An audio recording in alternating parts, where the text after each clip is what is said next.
Hi, my name is G. In this video we're going to continue talking about the directories and files included in the OSE Fastener Workbench that we created in a previous video using the make workbench command. I want to talk about the files and directories that are most important for making the functionality happen. So first, a quick review of how to actually open up FreeCAD and use our workbench. First, we need to cd or change directories into the OSE Fastener Workbench folder, so I'll type cd OSE Fastener Workbench. Next, we need to activate the OSE Fastener conda environment. With conda, activate OSE Fastener. Lastly, once we're in the OSE Fastener conda environment, we'll have access to the FreeCAD command. So type FreeCAD and hit enter. It'll load up FreeCAD and we'll have the ability to select the OSE Fastener Workbench from the Workbench dropdown, where we see a single button on the main toolbar with a box icon, and when we click it, it adds a simple 10 by 10 by 10 box to the document. So let's talk about how the code in the Workbench is actually organized and fits together to make this happen. So I'll open up Visual Studio Code.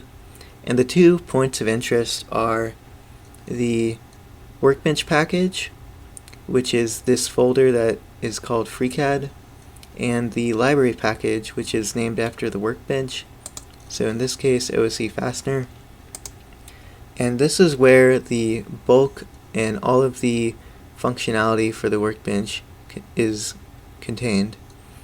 First, we'll start in the Workbench Package, and we'll see an init GUI or init underscore GUI module that's executed whenever FreeCAD starts up. This contains a class for our workbench, and then if we scroll to the bottom of the file, this last line is what adds our workbench to FreeCAD when it starts up. The next thing that happens here is this initialize method gets fired, and it'll set up the main toolbar with the button to add a box. So a couple other things that I'd like to point out here. You can see that in the workbench class there's a menu text that controls the text here in this dropdown, as well as the icon for the workbench in this dropdown. The activated method is called whenever we actually select the workbench from the dropdown. And now let's take a closer look and see how the main toolbar is set up. And so in Visual Studio Code, if we want to automatically go to a function or a class or any kind of symbol, we can hold Control. We'll see that the mouse pointer changes to a little hand, context window pops up, and if I actually click, it's going to take me to where that symbol is defined. So we'll notice that it jumped me to this file called ose_fastener.py, and this is something that we're going to call the command registry module. And the reason why we call it that is because it registers commands. So a little bit of concept and terminology is that each button within the toolbar will have a corresponding command associated with it, and we're going to take a closer look at the add box command in a second. So if we hold Control and click, we'll go to it, and we can see here there's a command class, the add box command class, and there's a method called activated, and this is fired whenever we're actually going to click the button in the main toolbar to add a box. What this is doing is it's going to create a new document. If there's not already an active document, it's going to make a box and then it's going to show it. There's also a method that controls the menu text and tooltip for the button in the toolbar, as well as the icon, which is here in the main toolbar. And lastly, let's take a closer look at the box class, and we'll see that the make method just calls FreeCAD's part module to make a 10 by 10 by 10 box.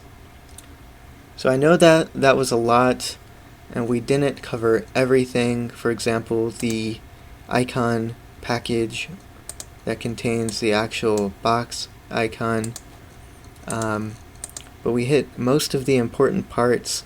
Hopefully that was helpful. There's a lot more documentation available to you. If you go to the OSE Workbench platform GitHub repository, click the link on the right hand sidebar to open up our documentation website, and scroll down to this pattern catalog section. We talk a lot more about the library package, the Workbench package. We'll see that there's more information. We call that box class that we were looking at, that's called a part class. And we also talk more about the command class that we were looking at, and links to FreeCAD's wiki are available that contains even more information on kind of the methods available to you and how they work and what they do. So I encourage you to keep exploring the documentation and do a little bit of reading on your own. In the upcoming video, we're going to continue talking about this, and remember that we are slowly building up to this example workbench that has a button to add a hexagonal nut, as well as a button to add a corresponding bolt. So the next video we're going to get a little bit closer to this, and please let me know if you had any issues, questions, comments below, and I'll see you in the next one. Thank you.